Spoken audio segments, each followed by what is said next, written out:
Hello नमस्कार दोस्तों, HP general knowledge 53 के इस वीडियो लेक्चर में आपका पुनः स्वागत है, अभिनंदन है। ये जो वीडियो है वो जूनियर ऑडिटर आंसर की पार्ट 2 वीडियो है। इसमें हम कवर करेंगे ऑडिट संबंधी प्रश्न। तो आइए विलंब न करते हुए चलते हैं हमारे पहले प्रश्न की तरफ। हमारा जो पहला प्रश्न है, audit of bank is an example of. तो ये किसका उदाहरण है? ये उदाहरण है बैलेंस शीट ऑडिट का उदाहरण है, अतः ऑप्शन बी जो है वो सही है। हमारा अगला प्रश्न है, which of the following auditing assurance standard deals with audit planning. तो इसका जो सही उत्तर है वो है ऑप्शन बी, यानी कि AAS 8 से संबंधित है। हमारा अगला प्रश्न है, audit program is prepared by. तो ये प्रिपेयर किया जाता है the auditor and his audit assistant के द्वारा ये प्रिपेयर किया जाता है, ऑप्शन डी इसका सही है।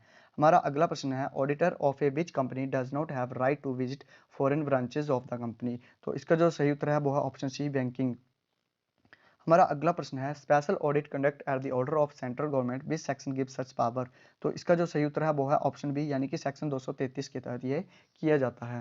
हमारा अगला प्रश्न है, audit of transaction does not include. तो ऑडिट ऑफ ट्रांजैक्शन में क्या इंक्लूड नहीं होता है? तो एफिशिएंसी कम परफॉर्मेंस ऑडिट इंक्लूड नहीं होता है इसमें, अतः ऑप्शन बी इसका सही है।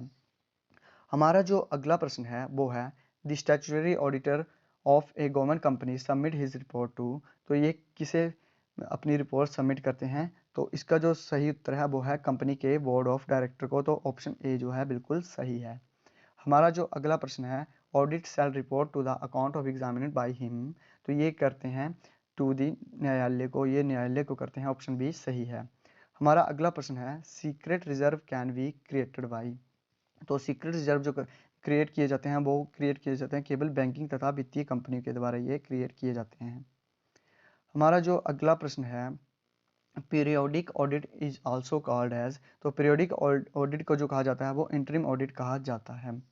हमारा जो अगला प्रश्न है, partial auditing is usually done by. तो पार्शियल ऑडिटिंग जो की जाती है वो की जाती है एकमात्र व्यापारी प्रतिष्ठान द्वारा की जाती है, यानी कि सोल ट्रेडिंग कंसर्न द्वारा ये की जाती है, अतः ऑप्शन ए इसका सही है। हमारा जो अगला प्रश्न है वो है, audit in depth is synonyms for. तो ये किसके लिए होता है? तो ये डिटेल्ड ऑडिट के लिए होता है, अतः ऑप्शन डी इसका सही उत्तर है।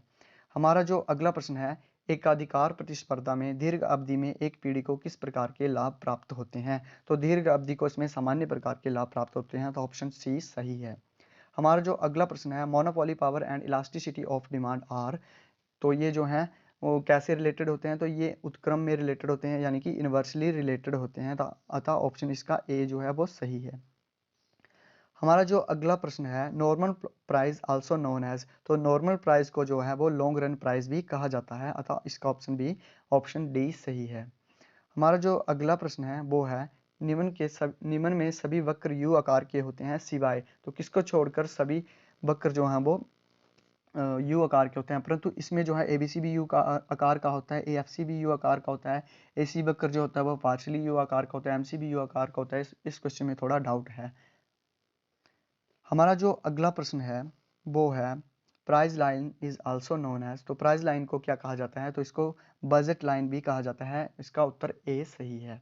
हमारा जो अगला प्रश्न है वो है, slope of IC in case of perfect substitute is. तो आईसी क्या होता है? आईसी यानी कि आईसी यानी कि convex to the sorry IC यानी कि इंडिफरेंस कर्व जो होती है वो कन्वेक्स टू द ओरिजिन होती है, अतः इसका उत्तर भी ए जो है वो सही है। हमारा जो अगला प्रश्न है वो है, what is the income effect in case of superior goods. तो सुपीरियर गुड्स के केस में इनकम इफेक्ट क्या होता है? तो income effect consumption of superior goods increase, ये जो है तो बढ़ता है, यानी कि ये पॉजिटिव होता है।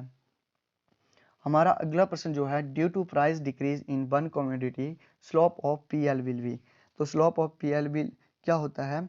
तो इंक्रीज करने के साथ ये भी एक्सपैंड होता है, इंक्रीज होता है, तो ये बढ़ेगा, अतः ऑप्शन इसका ए सही है। हमारा जो अगला प्रश्न है, सॉरी इसका जो हमें elasticity of demand is, elasticity of demand is qualitative statement है, क्वालिटेटिव स्टेटमेंट है, अतः इसका जो उत्तर है वो ए सही है। हमारा अगला जो प्रश्न है वो है, consumer drives maximum satisfaction when the M U will be. तो M U must be fall because of the hypothesis of the diminishing marginal utility. तो इसका जो सही उत्तर है वो है 0। हमारा जो अगला प्रश्न है, car and petrol, pen and ink are, तो ये हैं कम्प्लीमेंट्री गुड्स, तो ऑप्शन बी इसका। हमारा अगला प्रश्न है, which one is not an exception to the law of demand, तो ये है inferior goods, inferior goods is exception to the law of demand, तो ऑप्शन सी इसका सही है। हमारा जो अगला प्रश्न है 27, Giffen paradox is case of to the law of demand, तो ये है एक एक्सेप्शन है, तो इसका उत्तर जो है सी वो सही है। हमारा जो अगला प्रश्न है, logical weak ordering theory was given by, तो ये किसके द्वारा दी गई थी, ये दी गई थी जेके हिग्स द्वारा, इसे हिग्स थ्योरी भी कहा जाता है, अतः इसका जो ऑप्शन ए है वो सही उत्तर है। हमारा अगला प्रश्न है, due to increase in price the demand also rise, this is known as, तो इसे क्या कहा जाता है, तो इसे कहा जाता है बेबीलोन पैराडॉक्स कहा जाता है, अतः इसका ऑप्शन सी जो है वो सही उत्तर है। हमारा अगला प्रश्न है, business economics is in nature, तो ये माइक्रो नेचर का होता है, अतः ऑप्शन ए इसका सही है।